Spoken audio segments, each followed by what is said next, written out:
Olá, pessoal!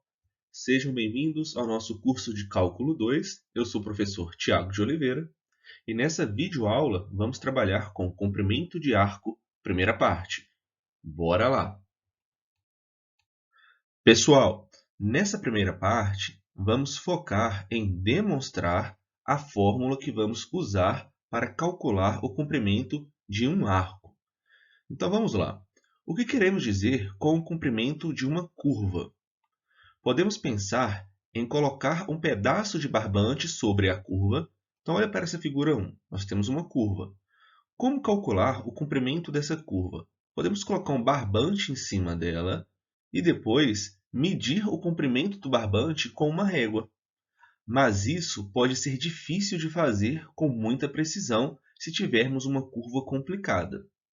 Então, nós precisamos de uma definição exata para o comprimento de arco de uma curva. Da mesma maneira como desenvolvemos definições para os conceitos de área e volume, vamos fazer para calcular o comprimento de um arco de uma curva, ok? Então vamos lá. Pessoal, se a curva é uma poligonal, ou seja, um caminho composto por segmentos de reta consecutivos, podemos facilmente encontrar seu comprimento, apenas somando os comprimentos dos segmentos de reta que formam a poligonal. Podemos usar a fórmula de distância para encontrar a distância entre as extremidades de cada segmento, ok? Nós vamos definir o comprimento de uma curva geral, primeiro aproximando-a por uma poligonal e então tomando o limite quando o número de segmentos da poligonal aumenta.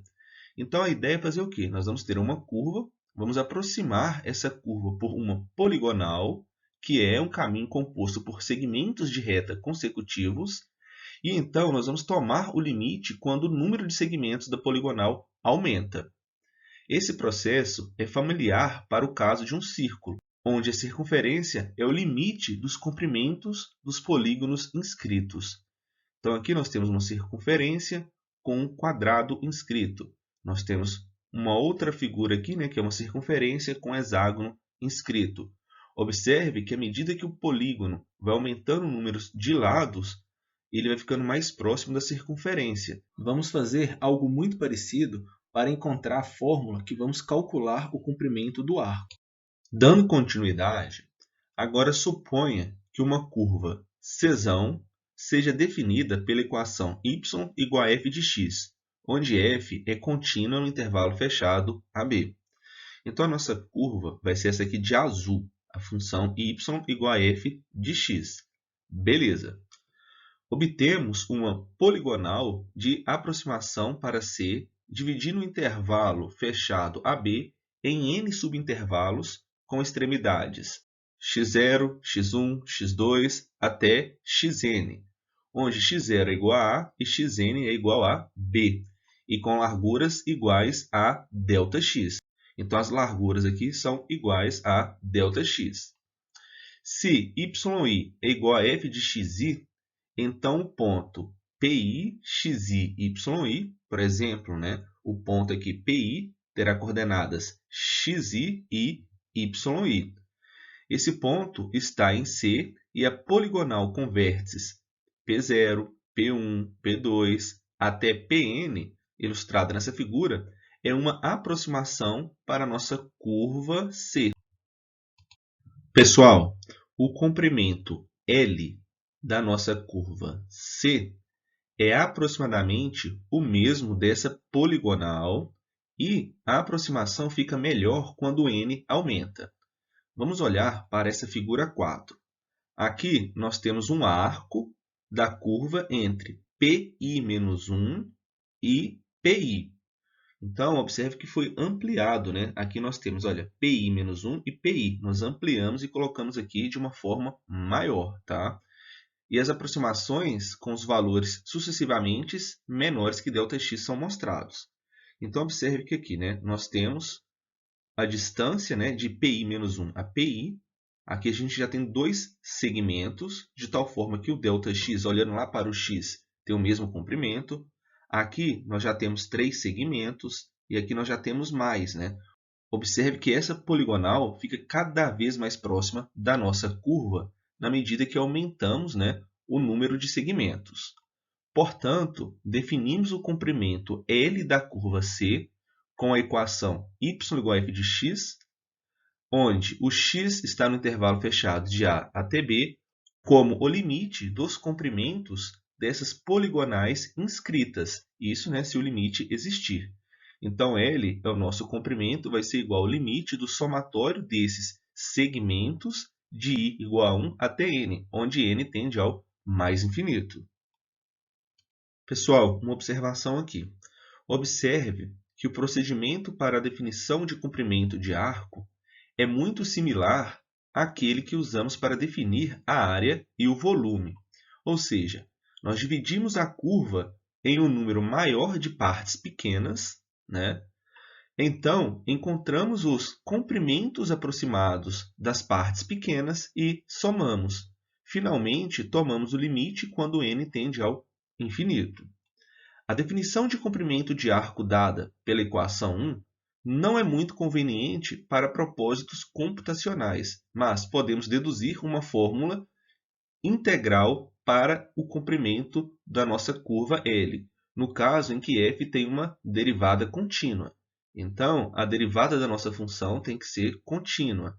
Essa função f é chamada lisa, porque uma pequena mudança em x produz uma pequena mudança na derivada de f de x. Então, isso é muito importante, tá? Então, continuando o processo para encontrarmos a fórmula que vamos calcular o comprimento do arco. Se tomarmos ΔYi como a variação do yi, né? Ou seja, o yi menos 1, então, a distância de pi menos 1 a pi é igual ao quê? Raiz quadrada de xi menos xi menos 1 ao quadrado mais yi menos 1 ao quadrado. E isso, por sua vez, vai ser igual ao quê? A raiz quadrada do ΔX ao quadrado mais o ΔYi ao quadrado. Pessoal, o próximo passo, nós vamos usar o teorema do valor médio. Então, eu vou deixar na descrição desse vídeo o link que fala do teorema do valor médio, que é lá do cálculo 1, ok?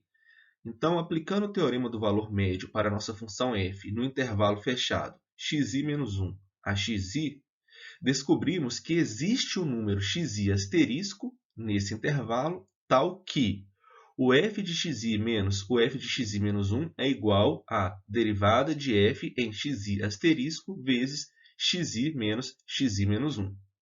Esse carinha aqui nós sabemos que é o ΔYi. Beleza, esse carinha sabemos que é o ΔX. Então, ΔYi é igual a f' de xi asterisco vezes ΔX. Dando continuidade aqui. Então, nós temos o quê? Que a distância de pi menos 1 a pi é igual a raiz quadrada de ΔX ao quadrado mais ΔYi ao quadrado, que é igual a quem? Então, ali, nós descobrimos que o ΔYi é igual a f' de xi asterisco vezes ΔX. Isso tudo aqui está ao quadrado. Então, reescrevendo esse carinha, observe que tem um ΔX ao quadrado aqui e um ΔX ao quadrado aqui. Então, podemos colocar em evidência, né? Vamos ter raiz quadrada de 1 mais f' de xi asterisco ao quadrado vezes raiz quadrada de ΔX ao quadrado. Esse carinha nós podemos tirar da raiz, né? Visto que o ΔX é maior que zero. Logo, pela definição 1, onde tínhamos, né, o comprimento do nosso arco L, que era igual ao limite do somatório desses segmentos, podemos substituir, né, esse módulo de pi menos 1 pi, que é a distância, né, dos segmentos, por raiz quadrada de 1 mais f' de xi asterisco ao quadrado vezes ΔX. Pessoal, reconhecemos essa expressão como a integral definida de raiz quadrada de 1 mais f' de x ao quadrado dx no intervalo de a até b. Então, nós temos uma soma de rima e podemos utilizar a integral definida aqui. Resumindo, para calcular o comprimento de uma curva, vamos usar essa seguinte integral definida. Então, vamos para a definição. Pessoal, essa integral que acabamos de encontrar existe porque a função raiz quadrada de 1 mais f' de x ao quadrado é contínua. Então, demonstramos o seguinte teorema. Fórmula do comprimento de arco. Se f' for contínua no intervalo fechado AB, então o comprimento da curva y igual a f de x no intervalo fechado de A até B é L, que é igual a integral definida de raiz quadrada de 1 mais f' de x ao quadrado dx no intervalo de A até B. Então, é muito importante que vocês consigam analisar se a derivada de f é contínua no intervalo fechado AB. Então, esse comprimento, né, da curva no intervalo fechado é dado pela essa integral definida. Pessoal, aqui eu repeti a fórmula, mas eu gostaria de fazer uma observação. Se usarmos a notação de Leibniz para as derivadas, podemos escrever a fórmula do comprimento de arco como a seguinte forma. Então, no lugar, né, do f' de x, temos o dy sobre o dx, e o resto continua da mesma forma. Então, muitas vezes, nós vamos usar, né, essa forma, essa notação de Leibniz para resolver os exercícios. Pessoal, o objetivo dessa videoaula foi apresentar a fórmula para calcular o comprimento de arco. Na próxima videoaula, vamos ver os exemplos. Lembrando que os slides foram elaborados com base nas notas de aula do livro Cálculo Volume 1 do Sturt. Pessoal, um grande abraço e até a próxima.